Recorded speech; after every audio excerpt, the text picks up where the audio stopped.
Hey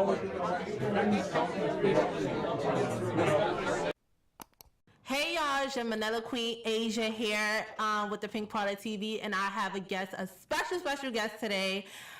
Tell her what's your name. Lene E. Warren. I am a birth doula and a postpartum doula with Lene's Birth Services. Yes, I'm so excited to have her today, and I'm so excited that you're here because I definitely want to share my story, plus more with doulaing. Is that what you call it? Doulaing? So let's jump right into it. So I want to ask you first, what is a doula? Girl, there are so many doulas.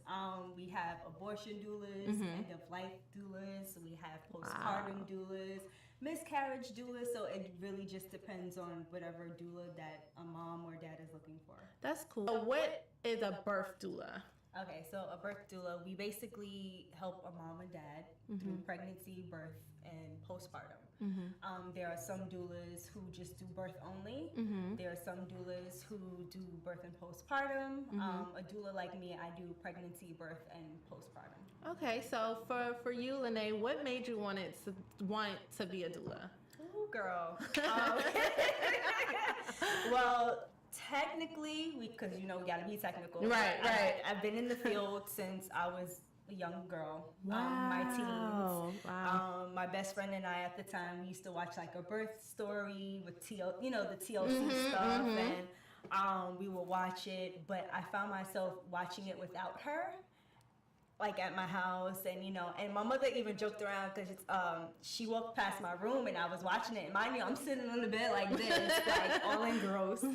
And she was like, "What? You want to get pregnant?" I'm like, "No, Mom." Oh wow, that's the first thing she looked at. It's typical Black mother. So, and just cousins, babysitting. Yes. So I was in that field already. That's dope. But when I got to college, I was in a medical anthropology class, and we had to watch A Business of Being Born. And from then, I was like, I need to be a midwife. But That's then when I beautiful. spoke with the midwife, she's like, you need to attend a birth first because, some doulas are like, this is not for me, whatever have you. But of course, because I'm a geek, I'm a science nerd, I didn't mind the blood or anything like that. Yeah. So wow. it just took off. Yes. So for the people that don't know much of a doula, she just explained what the doula is, but there's a myth that hiring a doula is extremely expensive. And I want to tell you guys, for me, it wasn't expensive. It definitely was worth it. But what do you say to people that think and ask you or look at your page and see your pricing, like, why is it so expensive, or is it expensive? I think people think it's more expensive because they feel like they don't need a doula. Wow. Because it's like, okay, I need a doctor, but then they don't mind paying their doctor $2,000, well, insurance rather, if insurance even covers it. That is true. But for a doula, it's definitely worth however much she charges her fee, because you're not even just looking after a mom, you're a birth keeper for the mom, the partner, and the baby. Wow. So touch more on that. Like, what do you mean by you're the birth keeper for all three? The family dyad is very important. Okay. And that's what a lot of people don't think about, especially like with the partner. Okay. So for me, I want to make sure that the partner is supporting you. We really don't have to do too much with the partner because the partner knows you intimately. We're just there to make everything cohesive and flow together. But with the baby, we're definitely birth keepers, and more so, I want to say not even just birth keepers, but we try to keep birth sacred. Ooh. So when people don't realize that, they're like, okay, yeah, we don't need a doula, but an innocent baby can't talk, Okay. They can't say, Mom or Dad, Most this definitely. is what's bothering me. Yeah. A lot of people don't know that birth is traumatic for a baby. Wow. Absolutely. How they come, they're in a nice womb, nice warm water environment, loving heartbeat from a mom, and then they come out into harsh lights, people screaming, temperature change. So, that's why we promote skin to skin to help acclimate baby back. Wow. Somewhat. Beautiful, beautiful. So what is the difference between a midwife and a doula? Doula, we're not clinical. So Okay. I can't check you. I can't take your blood pressure. Only time I can do that is if I'm a midwife assistant, and then that's my role. I'm a midwife assistant. If I'm a doula, cannot do anything Okay. clinical. That's basically the only difference. Honestly, yeah. Yeah. Yeah, so you just anything that has to do with tools that have Right. I to do can't with give you advice. So let's say if you're like, Lene, can I take 200 milligrams of Tylenol? I can't say, oh yeah, sure. You know, go ahead. Oh wow. I would Okay. say ask your care provider. Okay, so that could be a little intimidating for people, you know.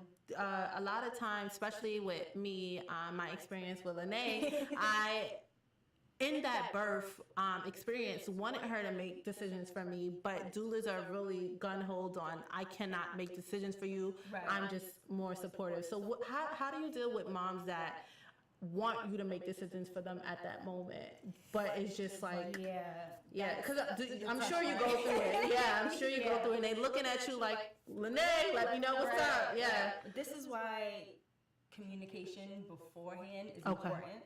Absolutely.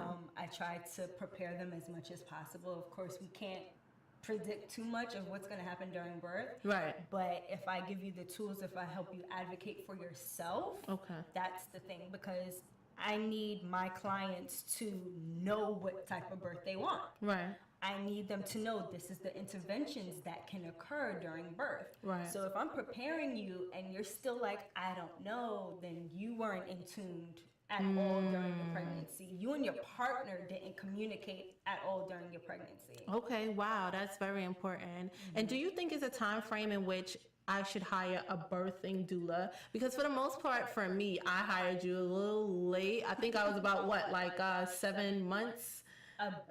Yeah. So do you think it's important for timing, or do you feel like whenever you feel you make that decision, that's when Timing it is important. Okay. We don't want to overwhelm, because there's a lot of information that women don't know. Right. Even Black Absolutely. women. Absolutely. And we're going to touch on that. Yes. Most definitely. We're definitely going to touch on that. So I would say even before you get pregnant, hire a doula. Wow. Yes. Okay. Okay. So do you feel? So you said there are multiple doulas, and that's just me wanting to get into.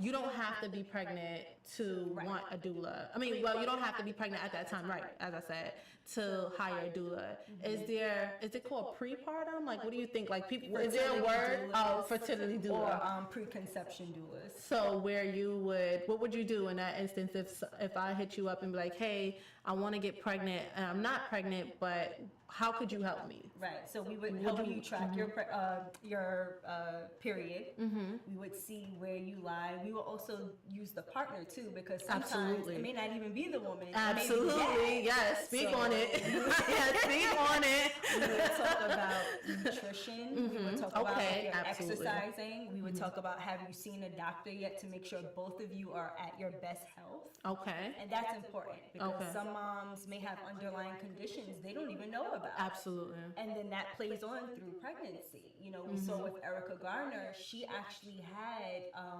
heart issues before pregnancy, and then it played out after she gave birth, and then unfortunately Erica Garner passed away from those heart conditions. Wow. But you know, if it's not talked about, nobody would know. Right. So we would make sure you both are at your best health. Right. And then we would move forward. I think that's so dope.